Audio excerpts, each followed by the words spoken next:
Geopolitics and Empire is joined by Kevork Almassian, who does fantastic work at Syriana Analysis, which was founded in 2017. Syriana Analysis is pro-united and secular Syria and anti-religious ethnic fundamentalism and separatism. Welcome to Geopolitics and Empire, Kevork. Thank you very much. It's a really pleasure to be on your show. And it's a pleasure for me to have you. I've been following your work for a long time. I absolutely love it. And so, some of the same people that I follow you often interview. And maybe for people new to your work, if you could just briefly tell us a little about yourself and relation to Syria. Actually, I was born and raised in Syria, in Aleppo, northern part of Syria. I'm a third generation of a survivor of the Armenian genocide, which means my grandparents survived the genocide and they found shelter in Aleppo. And I was born and raised and studied in Syria. I consider Syria my homeland. I speak Arabic like a mother tongue, just like the Armenian. There were so many developments happened, since I was born, like the second Intifada, like the invasion of Iraq, the invasion of Lebanon, invasion of Libya, and then the regime change war on Syria. All these wars left some sort of a trauma in me and in the entire generation, right? So when the war started in Syria, I was very motivated to defend Syria with words and actions and with the intellect that I collected. And in the past years, especially with my education, I studied international relations and diplomacy in Syria, and then I studied European affairs in Paris, and I did Middle Eastern politics as well in Lebanon. So I thought that I know maybe one thing or two better than some people, and I wanted to educate, especially the Syrians at the beginning, in Arabic, because the media campaign was too big, and especially regional, I would say, media outlets such as Al Jazeera. Al Jazeera had like 300 million followers in the Arab world. Every home has Al Jazeera. And if Al Jazeera says something happening in area A, everybody believes, because they gained reputation and credibility in the past years, especially in their good coverage of the Palestinian and the Israeli conflict. So people believe what Al Jazeera says. But there is also the trick in Al Jazeera was that in late 2010 and early 2011, when the Arab Spring started, whether the Arab Spring was manufactured by the United States or not, that doesn't really interest me. What really interests me is what were the outcomes of this Arab Spring and how the United States managed to bring the Muslim Brotherhood to power in Tunisia, Muslim Brotherhood to power in Egypt, and the Muslim Brotherhood, they were the driving force behind the so-called rebel groups in Libya and then in Syria. And who was the main I would say, supporter for the Muslim Brotherhood in the region? It was Qatar and Turkey. And Qatar was playing a big financial role, I would say, and also the media aspect of it. They were supporting it hilariously in everywhere. Although Syria was a very good friend of Qatar, there were family relationships between Assad and the ruling family in Qatar, but Qatar was tasked by the United States, and this is according to the confession of the former Prime Minister of Qatar, Hamad bin Jassim, who said, literally on a Qatari national TV, that they were tasked to lead the Arab Spring, and especially the Syrian file, between 2011 and 2013. This is what he says. And later, because in 2017, when Trump unveiled and said that I'm going to stop the CIA covert operation in Syria, we understood that there was a covert operation, which was called Timber Sycamore.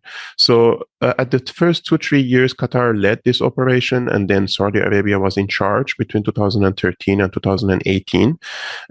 Look at the timeline, for example. 2013, Bandar bin Sultan came as the head of the intelligence apparatus in Saudi Arabia.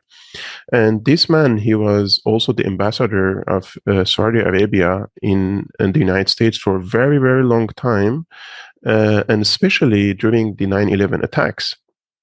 And he had a very close relationship with the George Bush family. He was actually called Bandar Bush. Like that much he was close to the Bush family. So he had close ties to the neocons. And he asked for $2 trillion from the Arabic countries to overthrow Assad. $2 trillion. I don't know how many zeros I can add on the right side of two to count the $2 trillion. He couldn't gather $2 trillion, but the estimates are very, very high. It's at least $200 billion. And if we compare now the situation in Ukraine, 130 billion been sent to Ukraine, and compare the size of Ukraine and the size of Syria for $200 billion, you understand the amount of weapons, ammunition, and the training that the CIA, the Saudi intelligence, and the Qatari and the Turkish intelligence have operated in Syria. There were two military operational rooms, one in southern Turkey called MOM, and the second operational room was in northern Jordan called MOK. And these two operational rooms were basically deliver weapons to the so-called moderate rebels. They don't exist. They're just the illusional, non-existent moderate rebels. They called them the Free Syrian Army. Okay, there is the flag of the Free Syrian Army. There is, they found some generals or officers who deserted from the Syrian army, and they called them the Free Syrian Army. But this was just the forefront, right? You give the weapons to these groups. These groups fight alongside Al-Nusra Front, which is the franchise of Al-Qaeda, and also they fought alongside ISIS. People do not speak about this, but in Aleppo, the Free Syrian Army, they fought shoulder to shoulder till 2014 with ISIS. They only stopped fighting with ISIS when there was a split between Al-Qaeda and ISIS itself. And the split was because of political reasons and who is going to control where. And it's not an ideological difference. But then we have people like, for example, Charles Lister, who calls himself an expert on Syria. He helped rebrand Al-Qaeda after the split between ISIS and Jabhat al-Nusra or Al-Nusra Front. He helped rebrand it, and they started to promote that after the split, Al-Qaeda has become some sort of a more rational rebel group that you can deal with, right? So this was on all levels. The war on Syria, I would say, financial, military, and also academic. There were people, they made a career out of Syria, and they have no interest in stopping it. But in my opinion, after 11 years, with the help of the allies of Syria, the Syrian army managed to capture 70% of the territories. I think Turkey will withdraw from Syria after the elections. Erdogan might win this election. And there is this argument that in Syria that, we know that Erdogan inflicted the most pain upon the Syrian people. He opened 800-kilometer borders to multinational jihadists. Were it not for that, ISIS couldn't exist. And the second part is, without an open border, ISIS cannot sell the looted oil from Syria to the black market. So the argument is that ISIS has become converted from an organization into a state because it had financial independence. And that happened because they were looting the Syrian oil and selling it in the Turkish black market.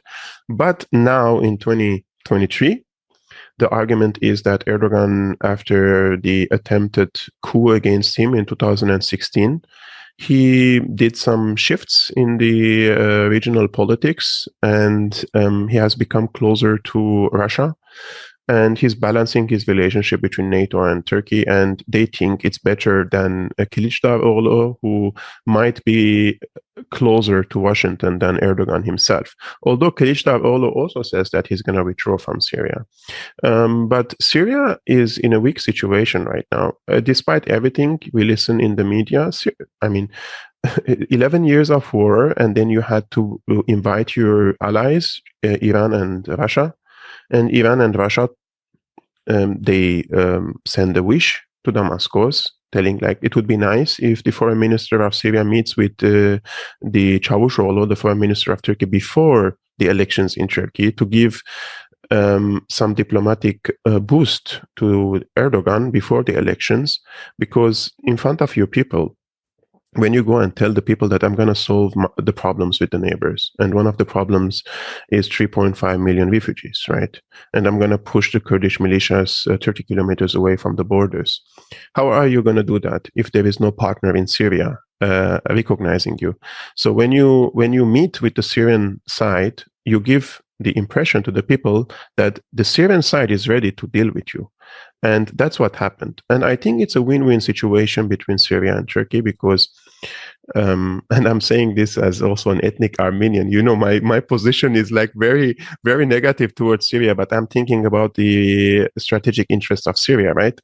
If Turkey withdraws from Syria, disarms the jihadists in Idlib and the north, Syria is ready to accept 3.5 million refugees and is ready to push the Kurdish militias 30 kilometers away from the borders. I think this is a win-win situation. And when this deal is implemented, if it's implemented, the American occupation forces will be cornered in the east, diplomatically and militarily. They will no more be able to act freely except in Iraq. And that's not enough for them. And they don't have thousands of soldiers. They're like around 1,000 soldiers. They trained 60,000 Kurdish militias there and some Arabic clans and former ISIS fighters who wanted to join these so-called Syrian Democratic Forces. But if they want to establish a Kurdish entity in the east of Syria, it will be like an island. Like it's like a second Israel for them, right? They will be surrounded by all enemy entities. Syria will not accept, Turkey will not accept, and even Iraq, official Iraq, cannot accept that. Yeah, Kurdistan is different case, but in order to preserve any sort of Kurdish entity over the Syrian land, then you have to keep forces there, and you have to establish an air bridge in order to bring food, medicine, fuel, military equipment, etc. And the Americans aren't ready to do that. And entire Middle East is changing after the Ukraine war because the balance of power is shifting very clearly. And this is not something that we say it like in order to sell some illusions to the people. It's quite obvious that there are so many countries in the region, like Saudi Arabia, the UAE, they don't make big steps. They don't take big steps without the consent of the United States. Such as normalization of relations with Iran, such as normalization of relations with Syria. But these countries found themselves in a situation that the US is very much involved in the Ukraine war.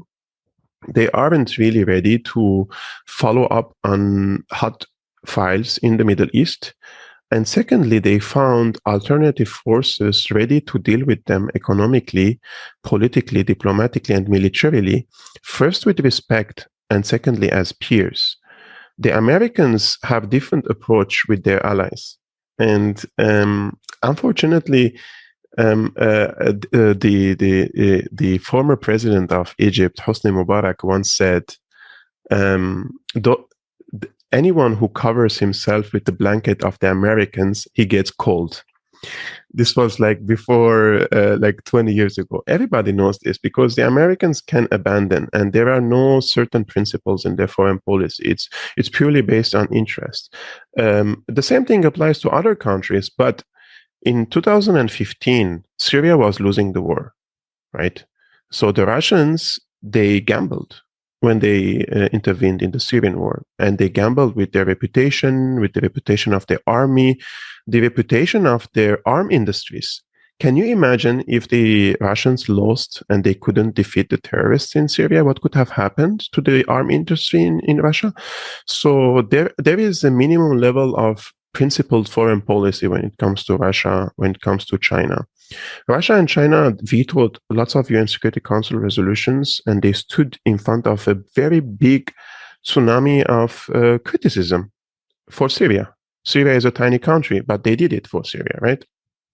And now Saudis, Emiratis, they were watching these developments in the past 1 decade. And after the attempted coup d'etat in Turkey, and if the reports are accurate that the CIA tried to get rid of Erdogan, then the Saudis also understood that they're not immune. And the Emiratis also understood they're not immune. Please tell me one example of any ally to Russia or China where the Chinese or the Russians tried to topple their own ally.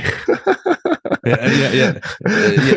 Kevork, I wanted to go get your further thoughts, and just to add what you said about Syria. Francis Boyle, who I've interviewed, I used his book "Destroying Libya and World Order" in my classes where I taught previously in foreign policy. In that book, he says 2011, I think it was 2011 when they went after Gaddafi in Libya, Russia and China did not veto, because at that point they were too weak militarily to do anything about NATO. They just kind of left Gaddafi to the dogs because they couldn't do anything. But I think by the time 2015 came along, as you said, with Syria, Russia was slowly building, and they were at that point where they could gamble. And now they're, all these countries are getting stronger. And just on your point to ISIS earlier, I have to mention I loved Michael Flynn's work, the former head of the Defense Intelligence Agency. And in 2012, they declassified that document from the DIA, which basically said the West and European countries were funding the Salafists and ISIS. And he even told Mehdi Hassan in an interview,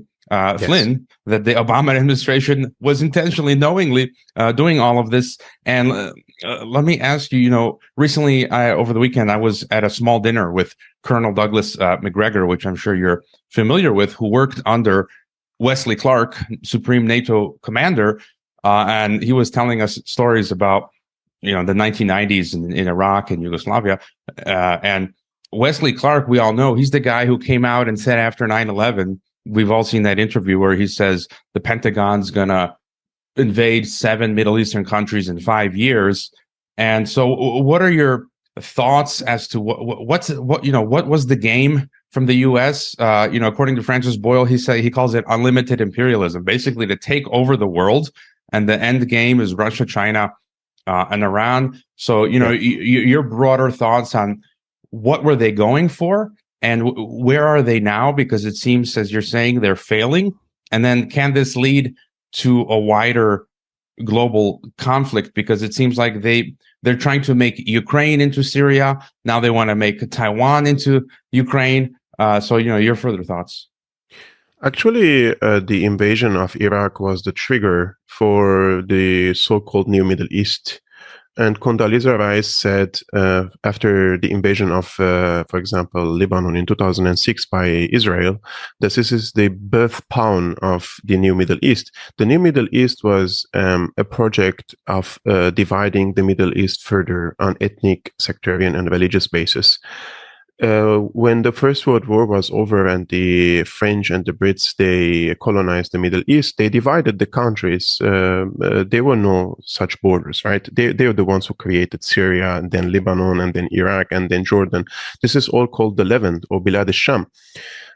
Therefore, the divide and conquer strategy still is relevant in 2023. And because Syria and Iran and other Middle Eastern countries, they were able to find certain political and military mechanisms to resist the American imperialism in the region, and especially against Israel. I mean, they weren't going to eradicate Israel from the map like they tried to say in the statements, right? But they were always posing a security challenge to Israel. And then the amount of weaponry, the type of weaponry that they were producing, the mutual cooperation in terms of developing technologies. Remember in 2007, Israel bombed a hidden secret facility in eastern Syria, and later in the memos of Olmert, we learned that it was probably a nuclear technology which was hid. So these countries were trying to challenge the American hegemony in the region for the interests of the people in the region, because at the end of the day, this region is very rich in natural resources, and since the end of at least World War II, how did the Americans overthrow the government in Iran? Because they wanted to, because the Iranian government wants to nationalize the oil, and they bombed Egypt in '53 because he nationalized the Suez Canal. It's not allowed in the Middle East for you to be independent in terms of your economy and in terms of your political decisions. But then you had a person like Hafez al-Assad. He comes after a coup, and he establishes a strong state from a tiny state. I think it was Obama who says, like, it's like a small bone that is stuck in your throat, right? Like you can't swallow it. Syria was like that. When they invaded Iraq, Syria supported the resistance in Iraq, and the American officers and generals, they don't forget that. And they have lots of losses among their ranks, and they say this is because of the Syrian support. So in one way or another, they had to divide the region. Syria is dividable into three parts. For example, they would say it's a Sunni state, and then the Christian and the Alevi state, and then you have the Kurdish state. Okay, the same thing is in Iraq already: Kurdistan, Shiites, and the Sunnis. So when you divide the region into sectarian and ethnic and religious bases, you give legitimacy to Israel, because Israel considers itself or declares itself as a Jewish-only state. And if all your neighbors are divided on similar lines, so where is the problem for Israel to be a state only for the Jews, right? And the main concept of ISIS, an Islamic state, is in parallel with the Jewish state. What's the difference between them? Yeah, of course, Jewish state is based on different laws and regulations and stuff, but the main concept of it in Syria to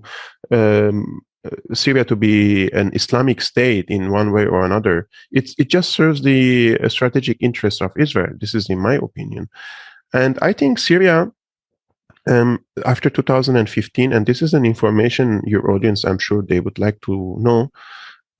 Syria was communicating with the Russian side, and the Russians were watching that we were losing the war, but they didn't intervene.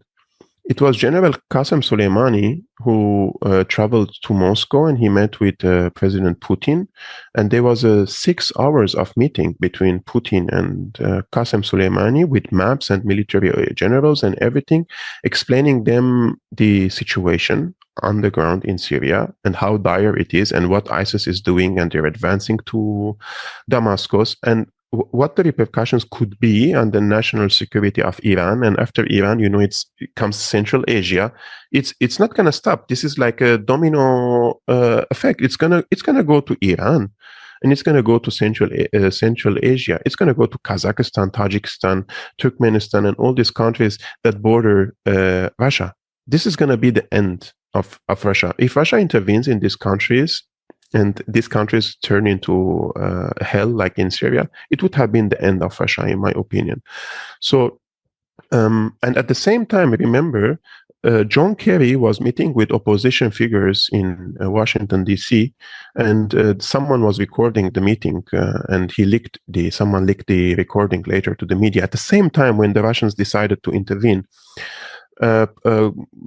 John Kerry says, we were watching the growth of ISIS, and we thought that the ISIS advance to Damascus will add pressure on President Assad.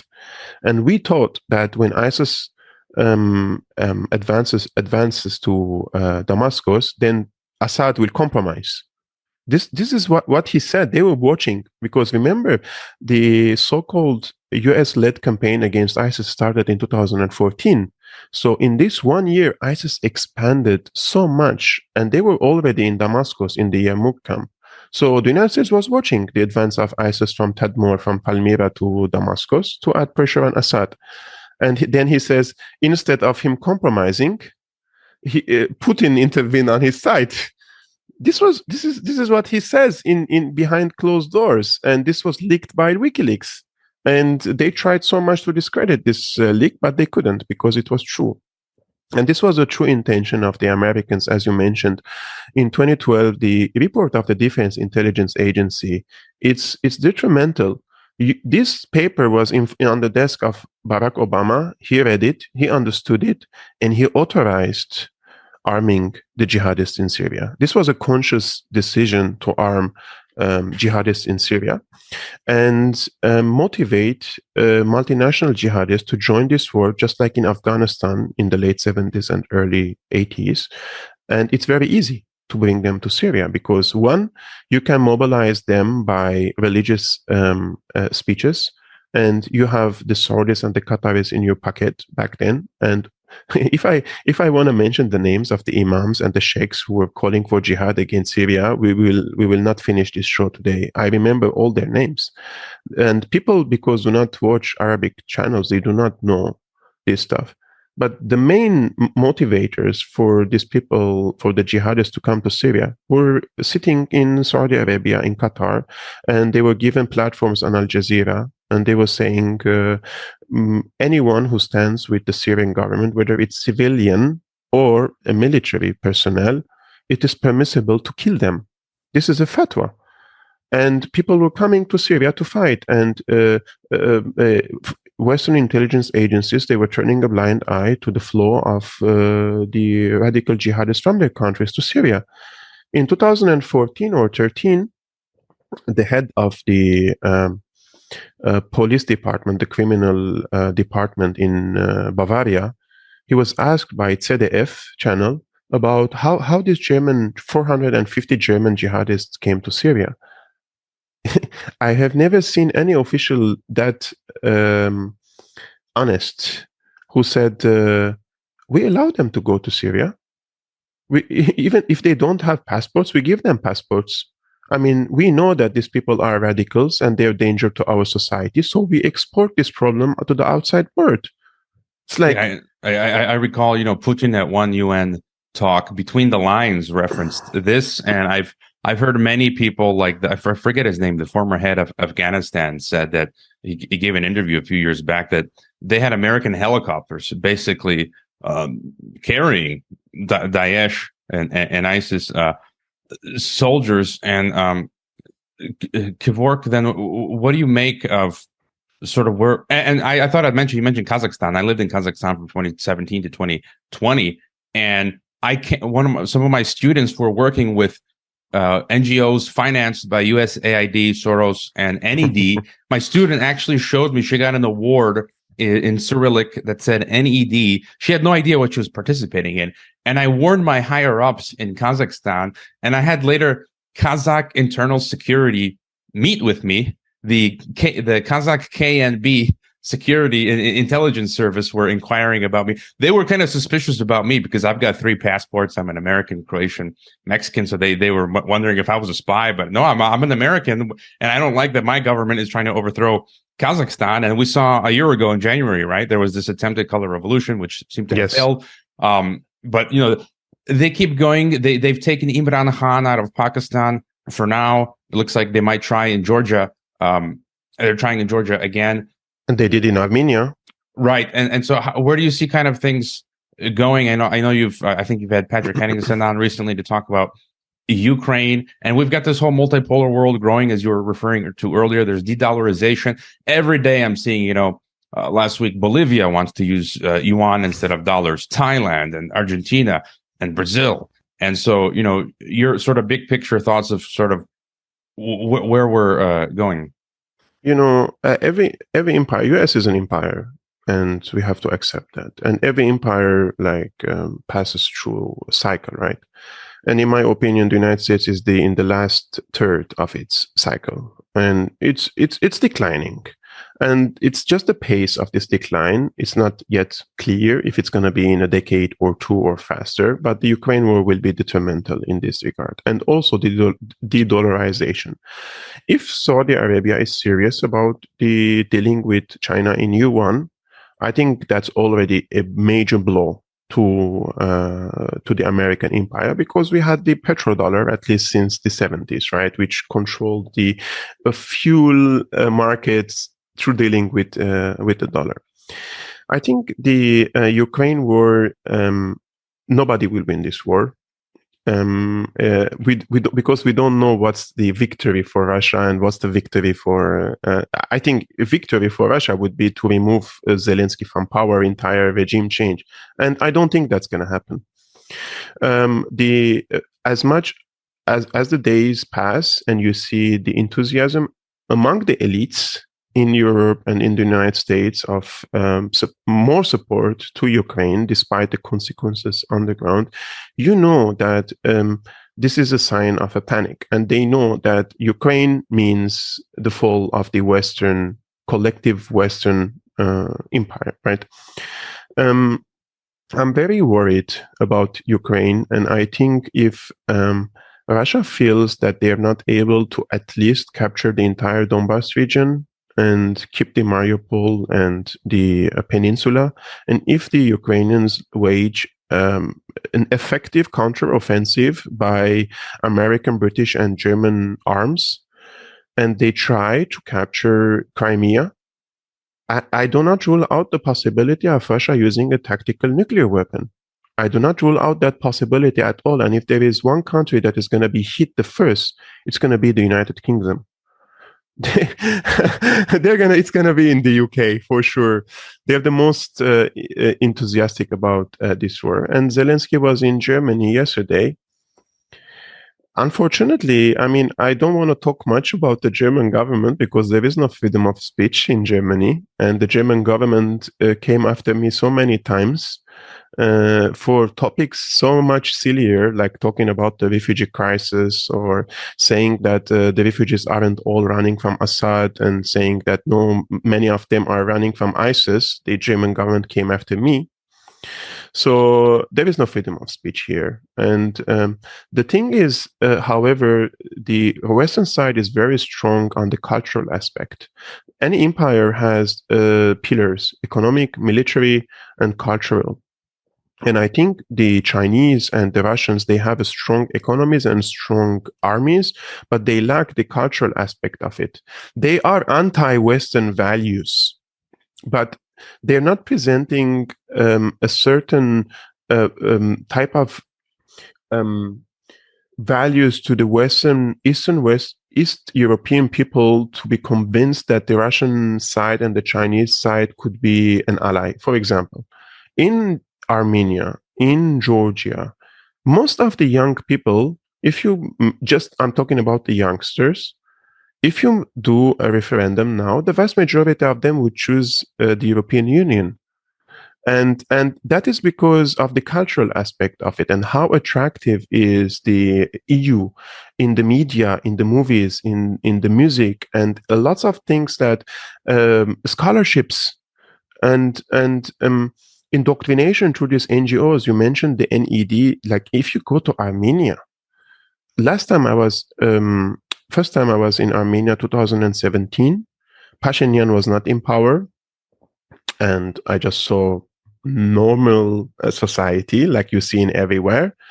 And in 2023, last time a few months ago, I was in Armenia, just a few years after Pashinyan came to power in 2018.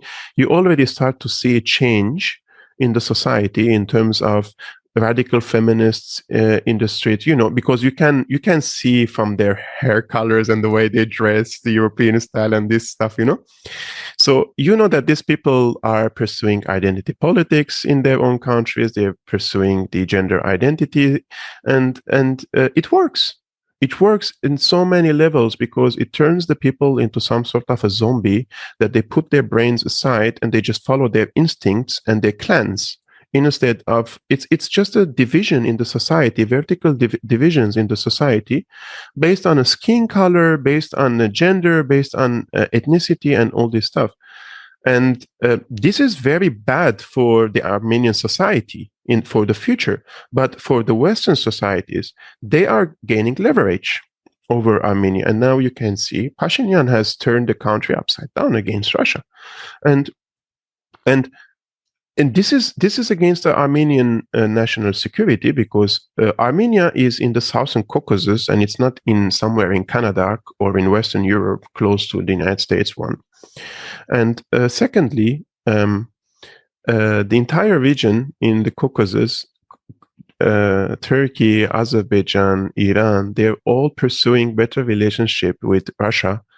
It's just because they know the world is changing, and it's just Armenia just turn the bus the other way around and walking opposite of the opposite of history. Yeah. And let me just add, I'm a EU citizen, Croatian citizen. I'm trying to warn people, like you say, you're running into problems with the Germans. I'm like, the West is supposed to be all about freedom and democracy and liberty. And then you have like Alina Lip, the German citizen, gets her bank account shut just for doing what we're doing now. And then her parents' bank accounts shut. As a U.S. citizen, I had the Department of Homeland Security cancel my PayPal last year. I'm banned on Patreon. Where's this Western, rules-based order, freedom, and democracy? And so, I'm trying to warn people. For me, the EU is like a totalitarian construct, and I wanted to get one of your final thoughts on Europe. I've interviewed on the program Thierry Meyssan of the Voltaire Network, French intellectual, Guy Metton, Swiss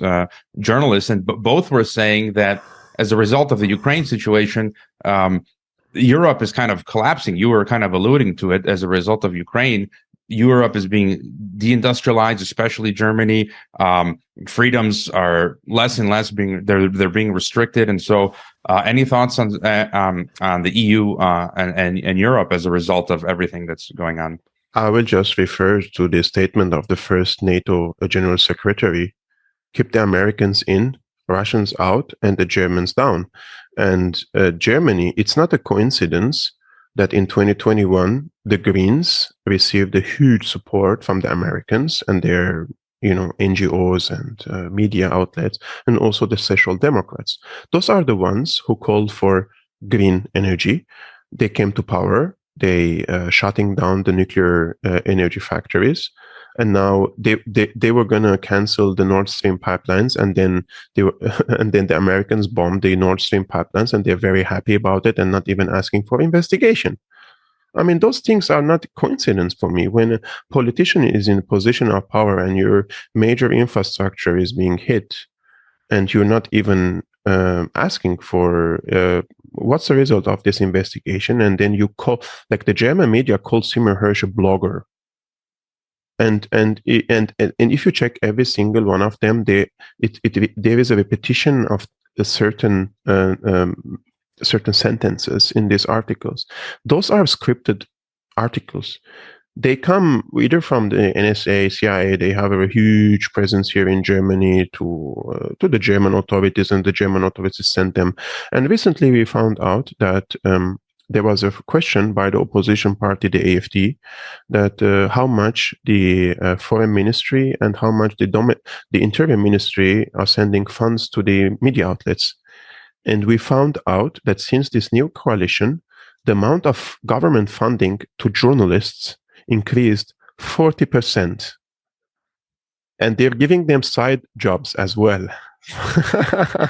and they're, could I get some of that? And they're cutting off my access to finance. There you go. My friend, there is no democracy here. You are allowed to say what you want to say. It's different. Like in Syria, it's a stupid way of governance. Like if you really challenge the system there, really, like you are really working with, let's say, some outside forces or really challenging the system in a way, they throw you in jail.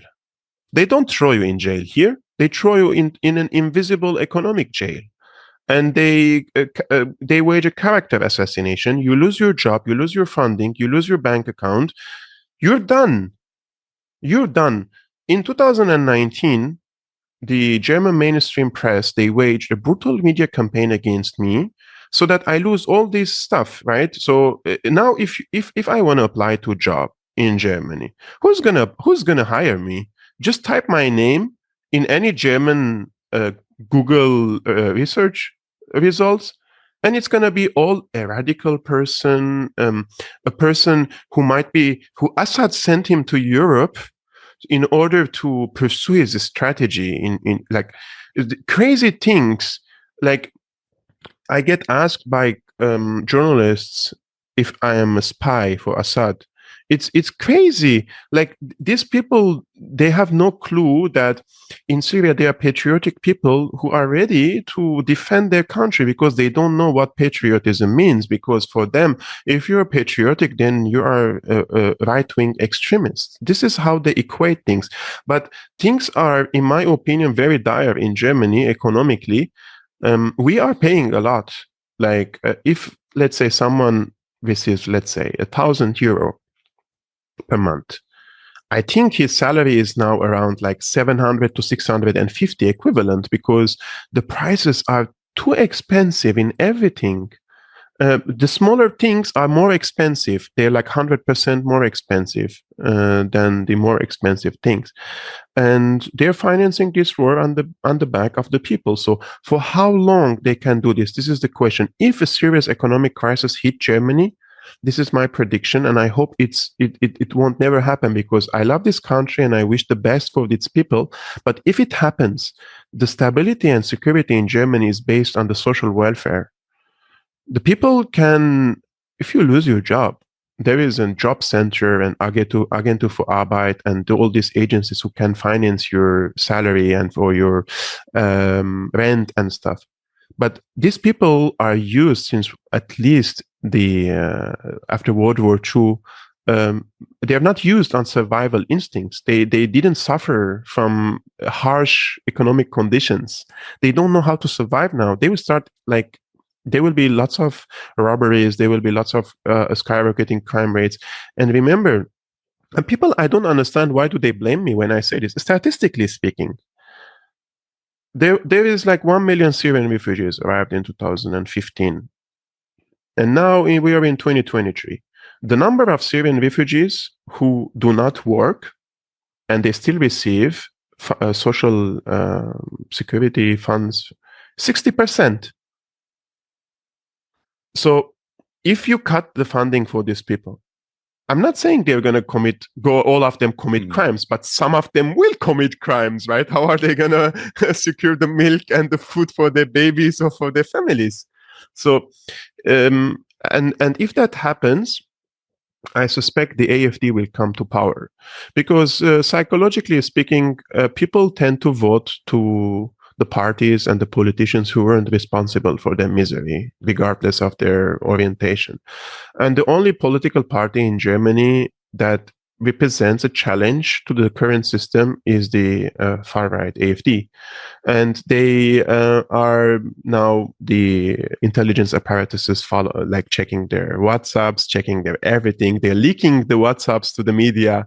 And the media leaks WhatsApp conversations between two AfD politicians, and they don't even say who gave them these copies. But we can't get the leaked WhatsApp conversation from Ursula von der Leyen and the head of Pfizer, Albert Bourla, but they want to break encryption and be able to read all Europeans' emails and encrypted messages, but we can't read theirs. So I mean, yeah, they're coming after AfD. They are now trying to label it as a radical party that because under the constitution the AfD always plays safe under the constitution, and they're trying to change the regulations. They're trying to change the interpretation of the laws, so that they consider it a radical party and kick it out from the political scene. If the AfD is out of the political scene, I will name you. The CDU is the Christian Democratic Union is 100% with the Americans. The Social Democrats are 100% with the Americans. The Greens are 100% with the Americans. The Free Democrats are 100% with the Americans. The Left Party, the Linke, half of it are against the American imperialism, and the other half, they're trying to be like the Greens. So, and they don't have even 5% in the Bundestag. So if they now get rid of the AfD, there is no opposition left in Germany, and they're trying to do it just like they're trying to do with Trump. And I'm not defending AfD or Trump. I'm just really trying to say that this is the opposition. Trump is the opposition now to the Ukraine war, and he's promising that he will stop it. And I think they will do everything in their capacity to not let him come to power. And for me, people like I just want to mention this thing. I come from the Middle East. I come from Syria. But when you come to Europe, all these tolerance parties, they're like, oh my God, you're from Syria. Come, I will give you membership in our party. You receive scholarships. We give you jobs. And like, yeah, these Middle Easterners are happy and they get jobs and they feel like accepted and everything. But their parents in Syria, they're being murdered by the same tolerant people. Those are the same ones sanctioning the Syrian people. Those are the same ones sending weapons to Syria. And but if you have any contact with the AFD, who's saying we don't want refugees here, we want stability and safety and security for Syria. We don't want to sanction Syria and Russia, etc., etc. The people in the Middle East go crazy. Oh my God, how can you be in touch with such a party? Because people do not see the bigger image. There is 18 million Syrians suffocating in Syria, and the AFD is saying, I'm gonna stop sanctioning Syria. Which one is more important for me? My personal just career and selling my soul to these people who are killing my people in Syria? No, I'm not gonna do that. Yeah, it's. I've experienced the same thing here in Mexico. I taught at the most elite Mexican university, and a number of my Mexican students, I see them working in the foreign service, taking photos with Justin Trudeau, and they don't understand that they're working for the empire against their own Mexican national. My friend, in Germany, if you are a Syrian and you know how to write and read, and you're anti-Assad, and you want to be in the public sphere, you get it. What do you want? They would write books about you and how much you suffered under, like, they are illiterate people with no education, not even a university certificate. They have become authors and best-selling books just because they're Syrian. They can read and write, and they're anti-Assad. And if you open your a restaurant here and you're anti-Assad and posting on your Facebook and Twitter that you're anti-Assad, the TV channels come and does advertisement for your restaurants. This is how things work. It's incredible. And Kevork, let me say, the analysis of Syriana Analysis does not disappoint. I very much enjoy your views. And if you've got any final thought, and then if you could let us know what's the best way to support you and the work that you're doing. Some people think telling the truth is not enough. I would say no.